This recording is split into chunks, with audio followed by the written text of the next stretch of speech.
Hello friends, welcome back to my YouTube channel the SAP study. हम पढ़ रहे थे राजस्थान के कला और संस्कृति का टॉपिक राजस्थान के लोक देवता।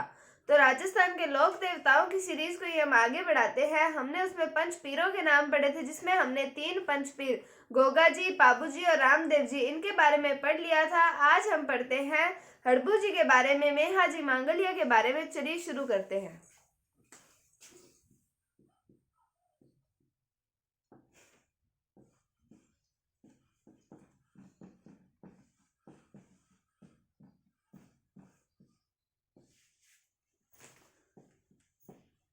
तो अब हम बढ़ते हैं हड़बू जी के बारे में।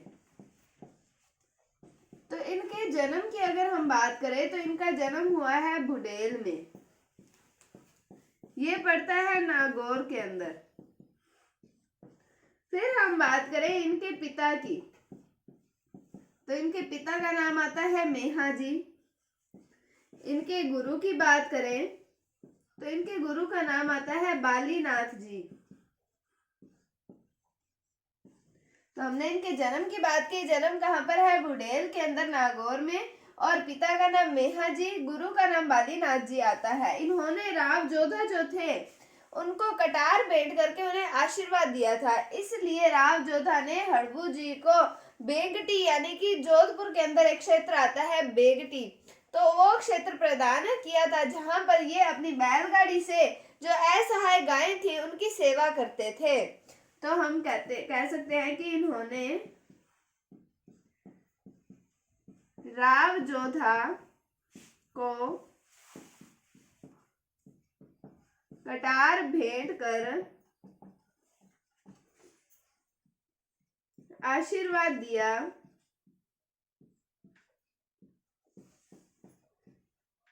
तभी राव जोधा ने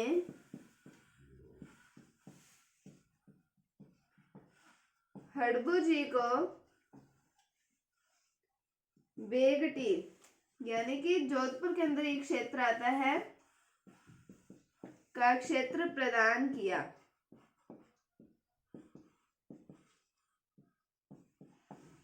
और मैंने आपको बताया यहाँ पर ये बैलगाड़ी से असहाय गायों की सेवा करते थे। तो हमने पढ़ा इनके जन्म के बारे में, बुडेल में, नागौर में हुआ। पिता का नाम मेहा जी और गुरु का नाम बालीनाथ जी। फिर हमने बात की कि इन्होंने राव जोधा को, किसको की थी? राव जोधा को कटार भेंट की और उन्हें आशीर्वाद दिया था। और राव जोधा ने इन्हें कौन सा क्षेत्र दिया? बेगटी, जोधपुर का क्षेत्र प्रदान किया था। अब हम आगे देखते हैं, इनके बात करते हैं इनके मुख्य मंदिर की।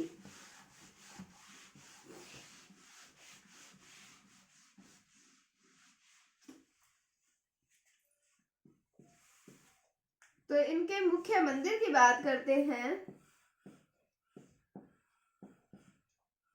तो इनका मुख्य मंदिर आता है बेगटी में। मैंने आपको बताया कहां पर है? जोधपुर में। इसका निर्माण 1721 ईस्वी में महाराजा अजीत सिंह ने बनवाया था। यह मंदिर कहां पर? बेगटी में। फिर मैंने आपको बताया कि बेगटी में जो ये करते थे, अपनी बैलगाड़ी से असहाय गायों की सेवा करते थे। तो यहाँ पर इनकी बैलगाड़ी की पूजा की जाती है। इनकी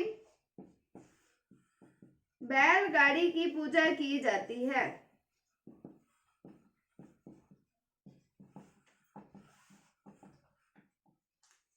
तो हमने बात की इनके मुख्य मंदिर की। बेगटी जोधपुर में है। 1721 ईस्वी में महाराजा अजीत सिंह ने इसका निर्माण करवाया और यहाँ पर इनकी बैलगाड़ी जो होती है उनकी पूजा की जाती है। अब हमने जब रामदेव जी के बारे में पढ़ा था, वो जो रामदेव जी है वो हड़बू जी के मौसेरे भाई हैं।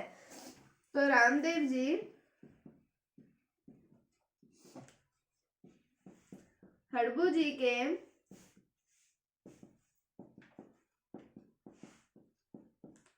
मौसेरे भाई थे। अब जो ये हड़बू जी हैं, इन्हें कहा जाता है सुकून शास्त्र के ज्ञाता। क्या कहा जाता है? सुकून शास्त्र के ज्ञाता। तो ये था हड़बू जी के बारे में। क्या पढ़ा हमने? मुख्य मंदिर बेगटी जोधपुर के अंदर 1721 ईस्वी में महाराजा अजीत सिंह ने निर्माण करवाया और यहाँ पर इनकी बैलगाड़ी की पूजा की जाती है। फिर हमने पढ़ा कि रामदेव जी और हड़बू जी जो थे ये दोनों मौसेरे भाई थे। फिर हमने पढ़ा कि इन्हें सुकून शास्त्र का ज्ञाता कहा जाता है। हड़बू जी के बारे में हमने पढ़ा जन्म कहाँ हुआ? इनका हुआ बुडेल के अंदर नागौर में। गुरु थे बालीनाथ जी, पिता का नाम मेहा जी। फिर हमने पढ़ा कि इन्होंने राव जोधा को कटार भेंट की थी और आशीर्वाद दिया था, जिसके फलस्वरूप, जिसके उपहार स्वरूप हम कह सकते हैं कि जो राव जोधा थे उन्होंने इनको बेगटी जोधपुर का क्षेत्र प्रदान किया गया था। वहां पर ही इनका मुख्य मंदिर बना हुआ है। वहां पर ये बैलगाड़ी से असहाय गायों की सेवा करते थे, इसलिए इनकी बैलगाड़ी की पूजा की जाती है। फिर हमने पढ़ा कि इनके मौसेरे भाई रामदेव जी, इन्हें सुकून शास्त्र के ज्ञाता कहा जाता है। तो ये हमारे चौथे पंचपीर के बारे में, हड़बू जी के बारे में हमने पढ़ा। अब हम चलते हैं हमारे लास्ट पंचपीर मेहा जी मांगलिया, पांचवें पंचपीर के बारे में पढ़ते हैं।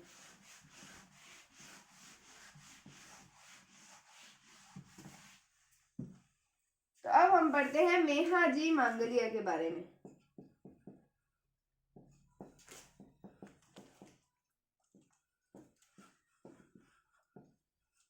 तो मेहा जी मांगलिया की हम बात करते हैं पहले मुख्य मंदिर की।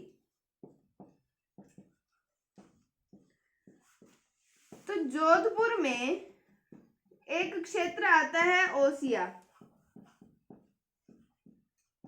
और इसके निकट एक क्षेत्र आता है बापनी गांव। एक बापनी गांव आता है। तो यहाँ पर इनका मुख्य मंदिर बना हुआ है। जोधपुर के ओसिया के निकट बापनी गांव में किनका मंदिर बना हुआ है? मेहा जी मांगलिया का मंदिर बना हुआ है। फिर हम बात करें कि इनकी पूजा भाद्रपद कृष्ण अष्टमी, भाद्रपद कृष्ण अष्टमी यानी कि जन्माष्टमी को की जाती है।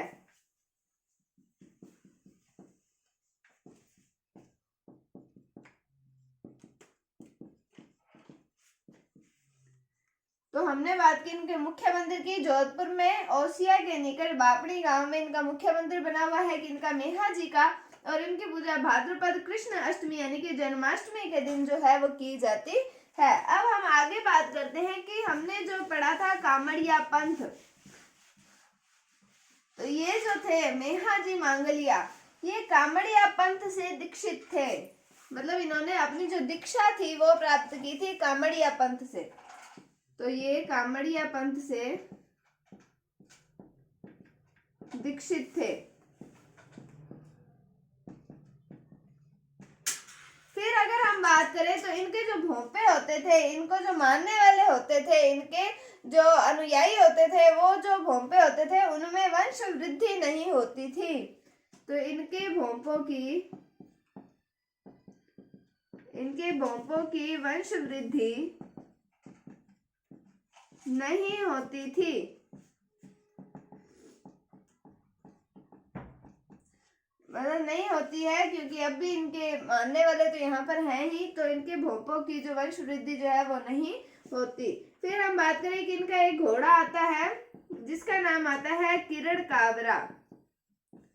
इनके घोड़े का नाम क्या है? किरण काबरा। तो कामड़िया पंथ से दीक्षित थे, इनके भोंपों में वंश वृद्धि नहीं होती, और घोड़ा जो आता है इनका किरण काबरा। तो ये है मेहा जी मांगलिया के बारे में। हमने पढ़ा कि इनका मुख्य मंदिर जोधपुर में ओसिया के निकट बापड़ी गांव के अंदर इनका मुख्य मंदिर। फिर पूजा कब की जाती है? भाद्रपद कृष्ण अष्टमी के दिन जो है वो इनकी पूजा की जाती है। और फिर हमने पढ़ा कि कामड़िया पंथ से दीक्षित थे, इनके भोंपों में वंश वृद्धि नहीं होती, और घोड़ा जो आता है वो कौन सा आता है? किरण काबरा जो है वो इनके घोड़े का नाम आता है। तो ये इंपॉर्टेंट है, और ये भी इंपॉर्टेंट है कि इनके भोंपों में वंश वृद्धि नहीं होती है। तो ये हमारे पंचपीरों के बारे में हो गया। हम पढ़ रहे हैं लोक देवताओं के बारे में। तो उसमें हमने शुरुआती पंचपीरों के बारे में पढ़ा। अब हम लोक देवताओं में भी पढ़ते हैं। ये भी लोक देवता ही हैं जो पंचपीर हैं हमारे। उसके बाद में जो अन्य लोक देवता आते हैं हमारे राजस्थान के, तो हम पढ़ते हैं अब उनके बारे में। तो एक नाम आता है मल्लीनाथ जी। क्या नाम आता है? मल्लीनाथ जी। अब ये है मारवाड़ के शासक। तो ये मारवाड़ के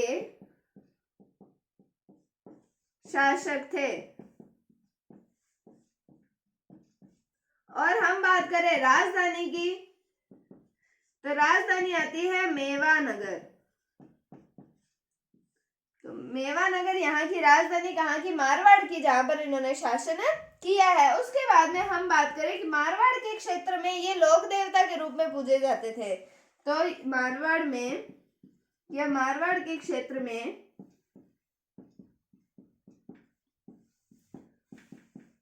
लोक देवता के रूप में इनकी पूजा की जाती थी।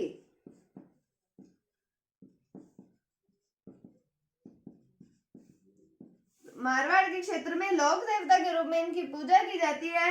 अब इनकी कर्म भूमि होने के कारण ही जो बाड़मेर का क्षेत्र है उसे कहा जाता है मलानी का क्षेत्र। तो इनकी कर्म भूमि होने के कारण